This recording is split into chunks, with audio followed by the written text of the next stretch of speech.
welcome to season 1, 2, 3, 4, 5, 6. Season 6 of Everything Ehizode podcast, Everything Products with Ehizode. Today I have an amazing person, a pretty soft, agile product manager. Wow. I have with me here Moyin. Hi. Moyin is a product manager of Woodcore. Moyin, it's so great to have you. Thank you. I like how soft you are. And I'm sure you are tired of hearing hearing I'm not worried. I'm so shy, but thank you. Oh my God. the product managers are also fine, right? Forget that we do hard work, right? Yes, we can be soft. Hello.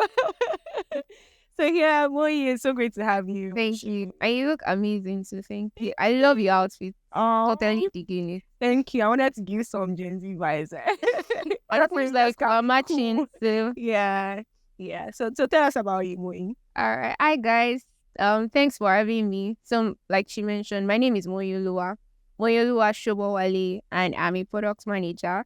So, I would say I have like over 2 years experience in product management, although I started learning in like 2020. So I work at Woodcore, and basically I build a cloud-based core banking application for financial service providers so that they can automate their processes and also scale faster. And on the other hand, I'm also working on a payment service that allows merchants issue virtual accounts to customers and also receive payments via transfers. When I'm not working as a product manager, I'm, serving the community and trying to give back by organizing events for Product Tank Lagos. So basically, we just organize meetups for newbie product managers or even experienced product managers so that they can come to share their experiences and we learn from their experiences as well. And outside product management, I'm a fun-loving person.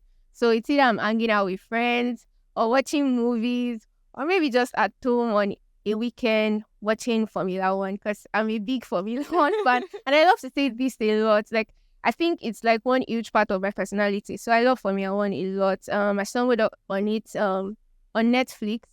I was watching this Drive to Survive series, and ever since then I've just been hooked. So for those who don't know what Formula One is, because I don't know what it is, please explain. So it's just about motor racing. So one thing about me to start with, I love driving. Despite the Lagos hassle, Lagos stress, downfall drivers everywhere, gas bus, I actually enjoy driving. And it's one of the ways I kind of like relieve myself when I'm stressed. So when I'm not on the road driving, I'd like love to watch it on TV. And yeah, I'm a big fan. And besides, the drivers are very fine. So, the way some people watch football because of the fine players. So that's my own And thing. then Korean movies because of the fine actors. So that's my own So have thing. they ever bashed your car before? No. Well, yeah, actually. Yeah, if I'm being honest, once, and that was late 2020. Someone broke my side mirror, and it was a crazy experience, really, because I had to, fine girl like me, I had to come out and change it for the person I was I shouting. really would love to see you in that kind of position. Yeah. Where you be speaking English, like, hello, please, your brother. It was a crazy experience, actually. Okay, yeah. Moyin in tech. How did you get into tech? Okay, let's get to know about. Okay, we already know you. Yeah. We know you. So, but how did you get into tech? Okay, so when I was introducing myself, one thing I didn't mention is the fact that I studied chemistry. Wow. So I have a background in sciences, like pure physical science. So I studied chemistry. After university, I did my NYSC and I was an analytical chemist. So zero. You actually look like a chemist. I was like, Yes. So like suits you. I had no business with tech, because I was just in a lab doing my thing. Yeah, maybe data analysis because I was analyzing results and all of that. But I really had no business with tech.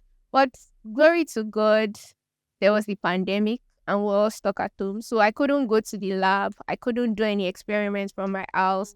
And I just wanted to upskill because it was one big thing on Twitter then. People talking about how, they could like make use of the opportunity and just take advantage of the pandemic to learn something new and, thrive or make money and not just be stuck in the same position, right? So in uni, I loved maths. Right from when I was little, I've always loved maths. So I started with data analysis because I love numbers.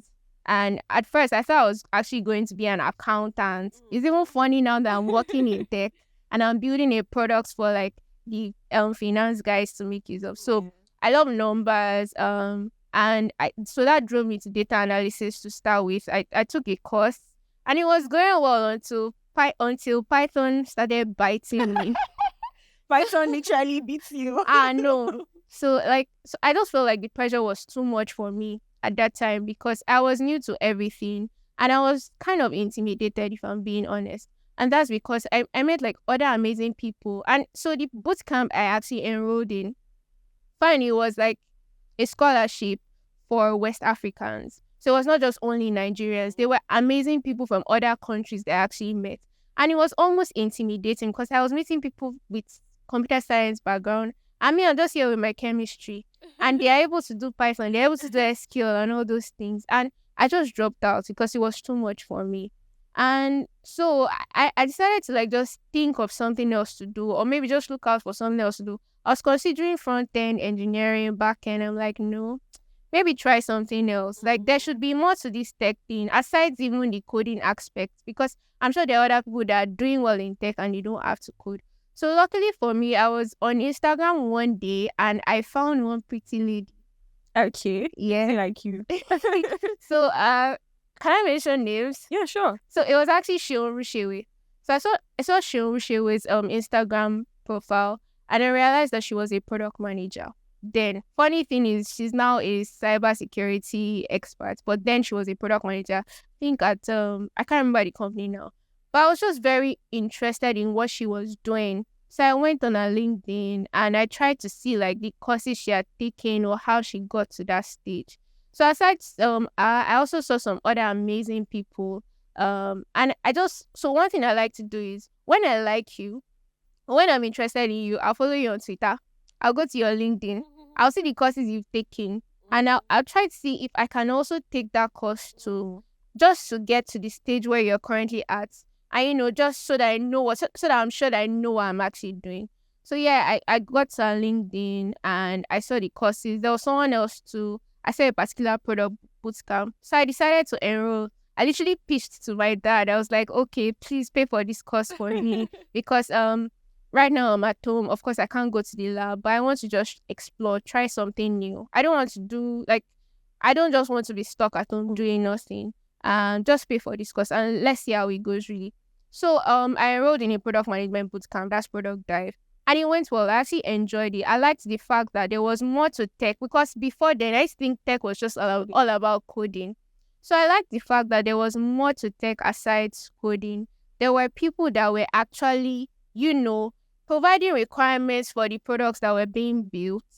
And it was not just about apps. They were like products that were not in form of apps. And they were just like products that we could make use of, touch and feel. So I liked that as well. And I liked the fact that I could be at the center of like everything going on. Because I realized that I could work with like the growth guys, the marketing guys. I could work with the engineers as well. And I could also speak directly to customers and just build for them and, create value for them. So I enjoyed that whole process. And that was how my journey in product management actually started. So I took the bootcamp. And one thing about me is I love to make friends. I actually met Goodness at a tech conference and we just clicked and that's it for me. So before that bootcamp ended, I made sure that I reached out to people in my cohort and I was open. I told them that because I feel like there's no one I can learn from. Even if we're at the same level, or even if I'm seeing that we're at the same level, there must be something spectacular about you that I should be able to pick up at the end of the day. So I reached out to some people. I even sent my CV with chemical analytical chemistry experience, nothing about technique. Yeah. I sent it to them that, okay, so we've done this bootcamp now. Okay, I worked on my capstone project. Can you help me? Can you maybe refer me to people? Or is there a project you're working on that I can work on with you as well, just to get that experience? Because I knew that it won't be. So I was very honest with myself. I wasn't thinking I would do a bootcamp and let's say next month I have that job and I'm already swimming in tech money. So I was actually very honest with myself. I knew it was going to like take a process. I knew it was going to be a journey. So I just wanted to start it very well. So I was willing to work with people pro bono, just work on projects, gather the experience and learn. Just make sure that, okay, I'm actually doing the right thing, or I know what I'm doing, so that when I eventually get that job, I won't mess it up. So I reached out to people, wanted to work on projects, and I was able to collaborate with some people. Luckily for me, one of the people I reached out to actually referred me to my current boss. So then my current boss was just looking to work with junior PMs on a particular project. Not even Woodcore now. It was just a particular project, and he needed junior PMs to work with, because he was trying to like mentor people. Yeah. So the person sent my CV to him. He liked it, and I worked with him then. But so it was still pro bono. Then so that was towards the end of 2020. So in 2021, I got my first job in product management. Wow. So now there's something I'm going to say, because it's not just, so it wasn't a rosy experience. There were ups and there were downs, and that was my first down. So I got my first job, but it was a startup and it was a very small team. To be honest, we're just about 4. And that meant that I was doing a lot. So it was my first job. There was no product leader to guide me in that role, in that company. Of course, like I knew people outside that company that I could reach out to and cry to. But when I wake up in the morning, I have anxiety. I'm scared because I know that I'm doing more than a product manager should do. I felt like a product janitor. What is that? What Like, is that? you're just taking on so many. You're doing a lot of things for different people. You're not really focusing on what you should actually. So I felt like I was doing so much more than I should have been doing then, and it really got to me. And see, after like 2 months, I resigned. Imagine, I got my first tech job. I told my dad that paid for that first boot camp. I went back to him the day I got the job, because it was like a birthday gift for him, because I remember I got the job 2 days to his birthday in 2021. So I was telling him that, I've gotten my job, and he was so excited for me. So it was so funny. 2 months later, I went to tell them that, I've resigned though. I've resigned. I don't, But another thing is, I resigned and I didn't drop product management, because I knew that wasn't the end for me. I just felt like, okay, I was just so overwhelmed. And maybe that was, and I didn't want that to be like my product story or my first experience. I wanted like a better foundation for myself. So I thought to myself, maybe take another product course while you're still applying for jobs. Don't just drop this thing and say you're going back to chem. We're not going back. I'm not saying chemistry is bad or like you can't do things outside tech. But for me, my mind had already left that space, right? So it was almost like, say, a year or some months after the pandemic. And I already made up my mind that I wasn't going back there. So I just wanted to thrive in tech, actually. And product management was actually very interesting. I loved the bootcamp. I loved the pro bono projects that I actually worked on. So I just decided to continue taking courses. So I signed up for another course. And I was also applying for jobs. Luckily for me, see why it's good to actually, put yourself out there, network, work on projects, even while you're still looking for a role, even while you're still applying, work on projects with people, offer to help people, because it eventually helped me. So remember I mentioned that I worked pro bono with my boss towards the end of 2020. So around that period when I was applying again after resigning from my first job, I don't even like to tell people that, I got a job at first. I just tell on your CV. No, it's not. I don't put it like, I've forgotten that part. But this is something that we literally need to put out there so people understand that this journey is not rosy. It's not that you're doing a boot camp and next month you're getting a job. No. To be honest, that's not how it is. Like, you should, we are celebrating our wins, but we should also talk about like our failures as well, or things that might have happened to us, so that others can learn from our experiences too. So fine. So my boss the person that I actually worked with then on a project, I reached out to him again. I was like, okay, I'm applying for roles actually. And luckily for me, a startup then, they were on the lookout for a product manager. It was their first product manager, but the difference was that there was a team. I wasn't going to be the only one there. Like, there was someone to guide me on like my first role. So I wasn't just going to be lost and alone. So we went through the normal interview process, but the advantage I had was the fact that he had worked with me on a different project, and he knew that I could undo certain things. So it was easy to trust my abilities. And funny thing is, like a year after, we're having a conversation, and he told me that aside even working with me, he did his background check in the sense that he reached out to people and asked people about me too before giving me that role. And he said that, okay, they were able to vouch for me. Why? Because I networked, I spoke to people, and people knew about me. So yeah, that was how I got my first job, and I've been there. So I got that job April 2021, and I've been there for like over 2 years now. Amazing. Amazing, girl. I feel like your story is like very straight to the point, and lessons are quite clear, like very clear. You mentioned how that you did not have to like wait to people or reach out to people. You went through their LinkedIn, you saw the courses they took. That was your first step. Yeah. You saw the courses they took. I decided to take those courses as well. Mm-hmm. You talked about mentioning the fact that you did not have to just wait for like senior mentorship, right? You talked about people, how you had to also learn from your peer, knowing the fact that everybody has something to share. You can learn from someone. Sometimes we think that we need to learn from those who are like people who are 12 years experience or who are like high up there, right? I feel like it's easier for you to learn from your peers, right? Because maybe this person is 2 years ahead of you or 1 year ahead of you, and what your experience is, something that you just finished experiencing. Exactly. And we just want to go, you reach there, is where the hand, you have to stretch your hand when the one that's close to you, you haven't reached out to that person, right? And there's networking. There's putting yourself out there. There's also the fact that you have to reach out to people to do pro bono work and just basically... Yeah, and it's something I advise, like, yeah. I know that, okay, fine. You want to make that money. I understand that fact, but you need to build your PM portfolio. And you need to have projects to speak for. You need to be able to say, oh, I've done this, I've done that. Yeah. What's the point in applying for a role and there's nothing to show that you have that experience? And of course, transferable skills too. So for me, there wasn't really much I could transfer because I was coming from like a physical side. Yeah. So I knew that I had a lot to do. I had that own work to do for myself. But if you're someone that's coming from like a customer success role, of course, there are transferable skills. So you can put that on your CV as well and still work on projects that will help you to like, have that solid CV that you can put out to people. And then they can trust that, oh, you can undo certain projects or undo certain things when they give it to you at the end of the day. So yeah. So from April 2021 till now, how has it been for you in product management, especially in fintech? I feel like fintech is a kind of unique industry, and the skill sets that are needed for product managers in the fintech industry are kind of like unique, right? So how has it been for you? So funny thing is, the first time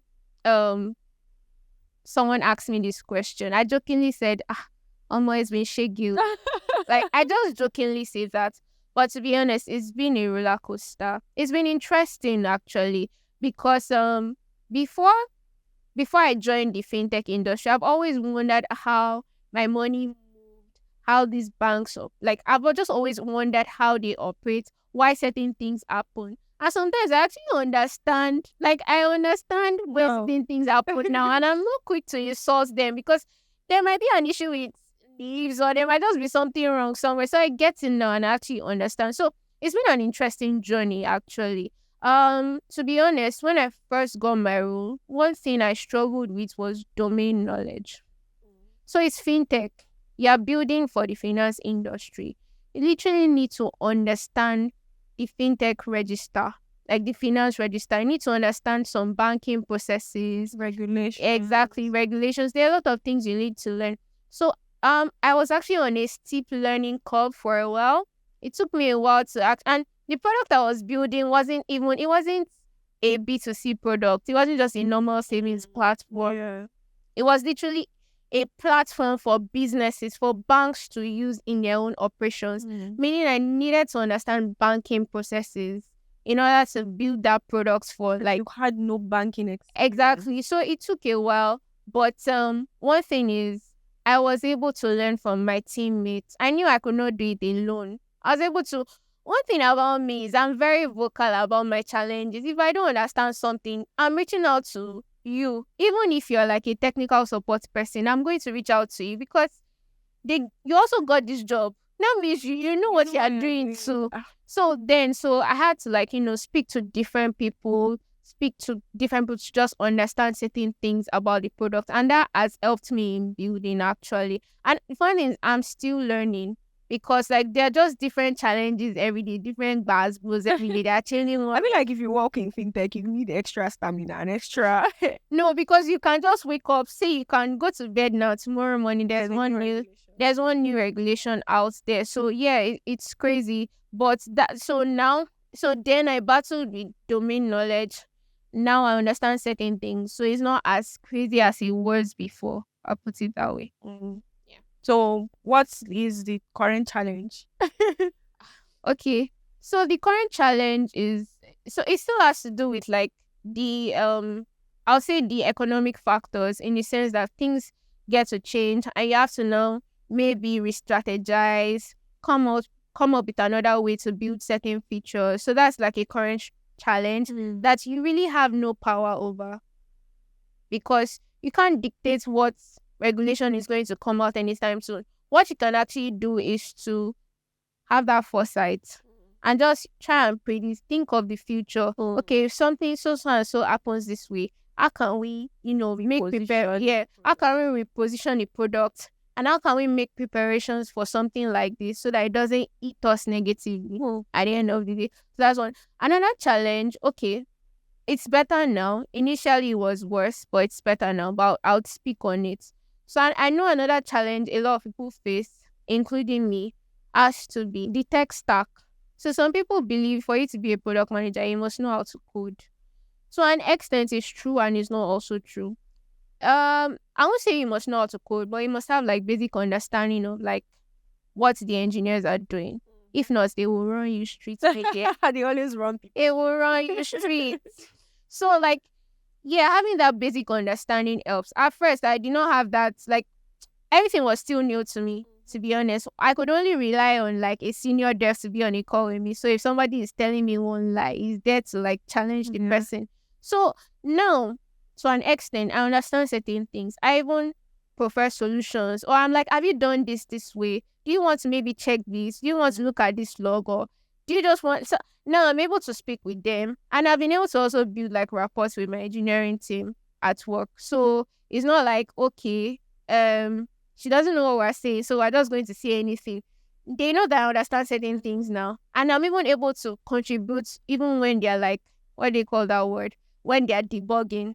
I'm able to contribute and we're able to collaborate together to build like better products. So I talked about the issue with economic changes, economic factors, then the technical capabilities, but sometimes you might have issues interacting with the engineers, and that can like, if you're not able to interact with the engineers well, that can cause like delay in release. Maybe you promised your customer that you're going to release a particular feature in like 2 weeks, but because there's the delay and you don't know how to communicate with the engineers to go to the root of that problem to solve it with them, it's taking longer than expected to roll out that feature. That's another challenge as well. And finally, we have stakeholders, right?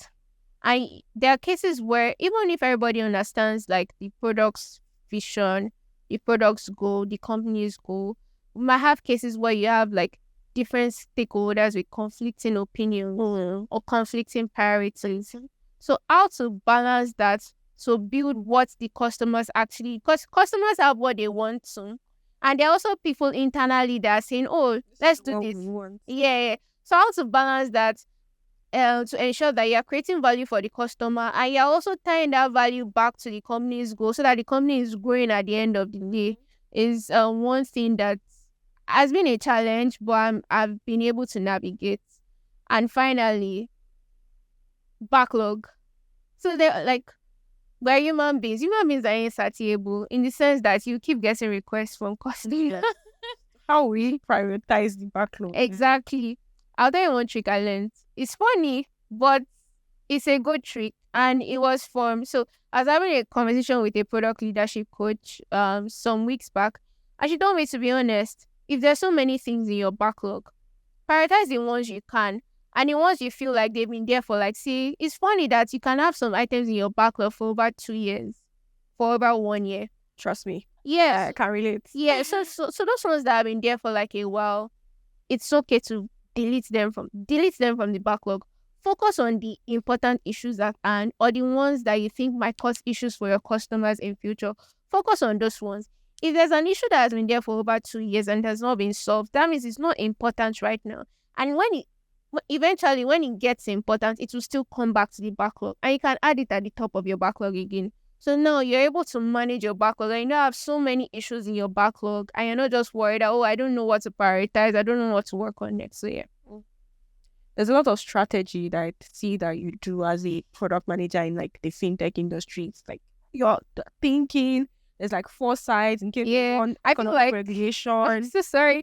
I feel like foresight is a product manager's, is one of the product manager's superpowers. Like having foresight, being curious, and just being able to predict the future would help a lot. Ooh. Yeah. So what's your approach to like strategizing? Okay, so basically, I love to prioritize a lot. So I start with listing out things that I know that I use there's something I use. It's called, what is the thing that we can do now that will bring in like the most value for the company? Yeah, so I list that out. Then next week, the things that, okay, if we do them now, they're not really bringing so much value, so we can prioritize them till later. And of course, like that, the least ones, they can go under the radar like that. So that's why I use in actually strategizing and, okay, saying, oh, this is the next feature we're working on next, because I know that customers really want this feature. And we've also spoken to, so my own aspect now is B2B. So most times you get on like a call with a demo with a prospect, someone that wants to use your product, and they're asking certain questions. Do you have this available? When will it be available? And you've had like 7 people ask for the same thing. So you know that, okay, if we have this feature already, we'll win a lot of customers. We'll be able to acquire more customers. And of course, if we use it will be useful for the people that are currently using that product. So that's helped a lot. The other thing is, So do you do those demos yourself, or is it a sales representative that? No, there's a sales representative that does that. But of course, you have to be on the call too, because it's another way of getting feedback. So even if they're not your direct users yet, they are prospective users. At the end of the day, they'll still get to use the product. So it's great if you can get that feedback from them as well and build with them in mind, because it's still the same industry. So it just increases your market share at the end of the day. So another thing that's helped with strategy is data. So one advice I'll give to product managers is to be crazy about metrics, be obsessed with metrics. I'm giving this advice, but it's something I'm still trying to learn myself. It's something I'm still taking, if I'm being honest.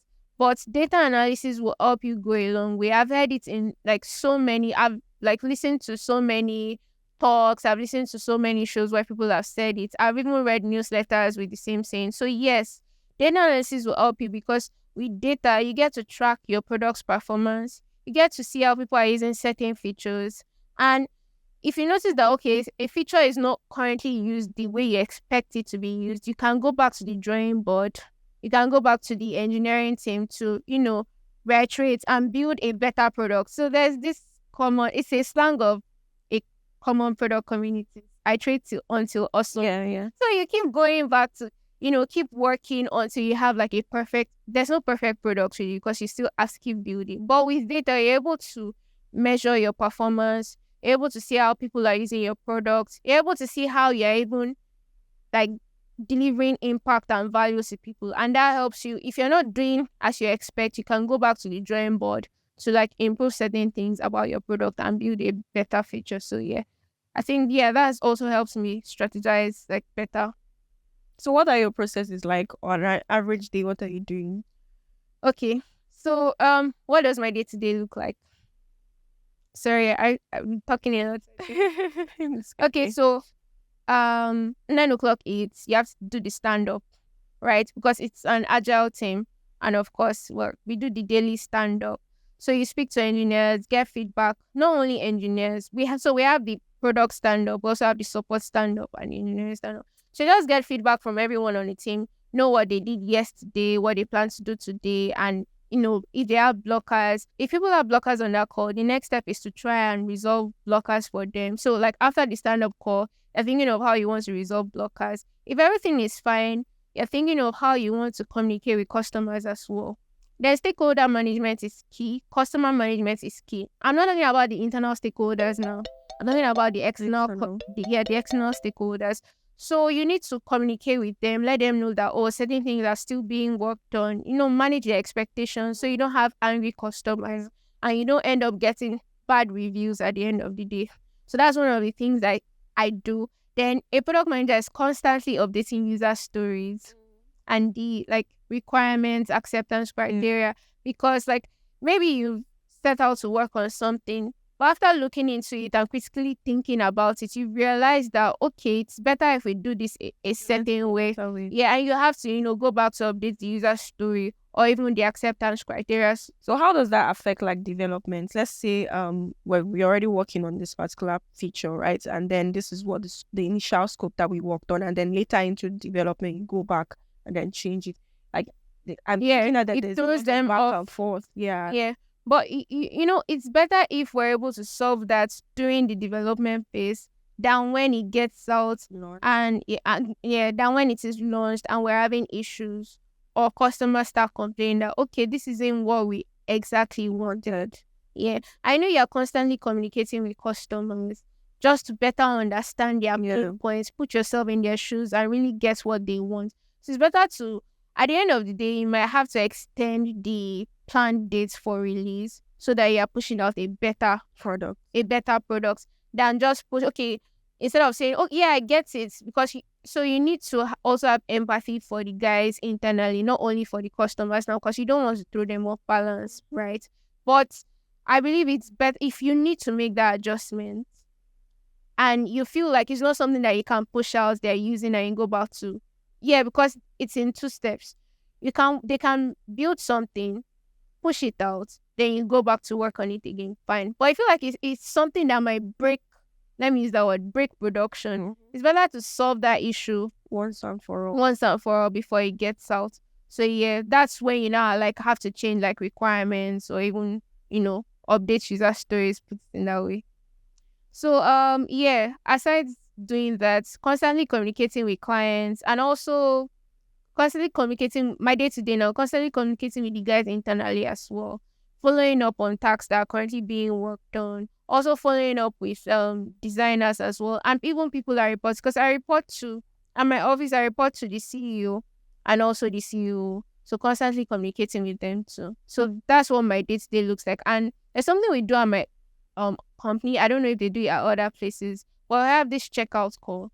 So by 5 o'clock, everybody stops what they're doing and we get on a call to review what has been done for the day. And this kind of helps us plan for the next day. If there are people that still have to do some stuff, they stay to resolve it while the other people can leave. But it helps us actually. Yeah, that's such a good one. That's really good.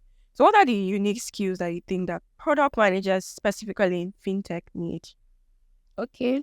I talked about the superpower, having foresight. So I've already explained that. I'd move on from that. Another thing is you need to be, and I don't think it's just restricted to product managers in fintech. I think it's for everyone.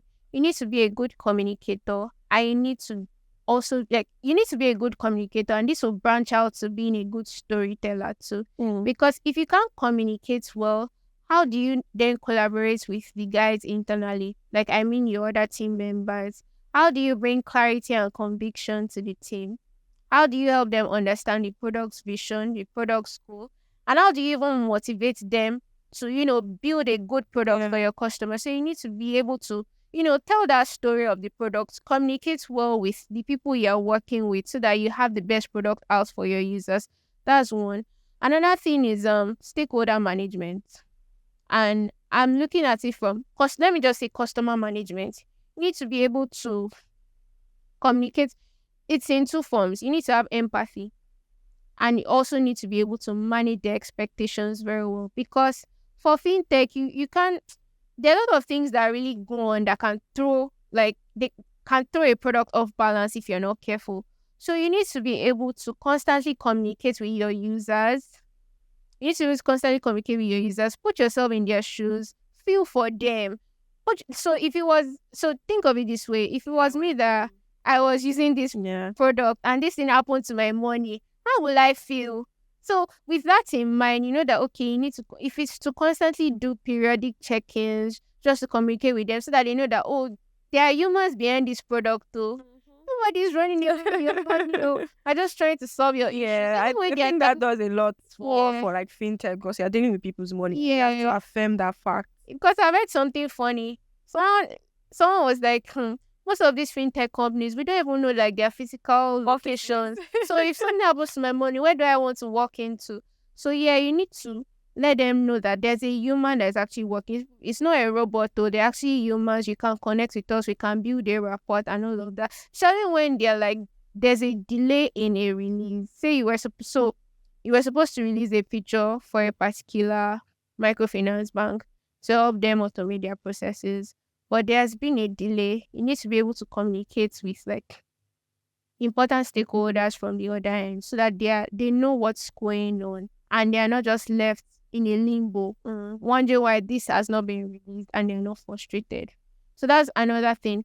Finally, I think I'll just wrap it up with continuous learning really, because I feel like the grind never stops. Is my favorite quote. I say this every time. The grind never stops. You have to keep learning really because the tech space is evolving, fintech is evolving, things are changing. So you need to be on top of the market trends. You need to be on top of things that are going on within the industry. So you just have to keep learning, take courses, like take some time off to take courses. Maybe even if it's during the weekend, try and take courses, try and attend industry events too. This will help you a lot. At least you get to know like things going on within the industry. Yeah. What else? What else was that? Critical thinking and problem solving. But I think I've already covered that under the previous question. Yeah, the previous question. So yeah. Yeah, thank you so much. It was such an amazing time. Thank you. So anyway, just softly answering the questions. I think that a lot of things that you shared were key. Starting from your story, I think that's even the first place to like pick a lot of lessons for those who want to transition into product management, for those who are already in product management, who are like new product managers, and for those who are like in the fintech industry. There's a lot to glean from your stories, even without you even expatiating the lessons. I think they're very, very clear. So I certainly, me personally, I learned a lot from you listening to you. Thank you so much for being here. You're welcome. So yeah, thank you again for listening to this episode, the 6th episode of the season 2 podcast, Everything Products with Ehizode. Today we had the soft. Oh my God, she keeps saying sweet product management queen. I'm sure you learned, like you just genuinely just sat down with your wine and then you were gleaning softly all the things that she shared with us. I think that they were very, very, very valuable things. That make sure that you listen to the previous episodes if you haven't listened to it yet, and look forward to the next episodes I'll be sharing. Bye.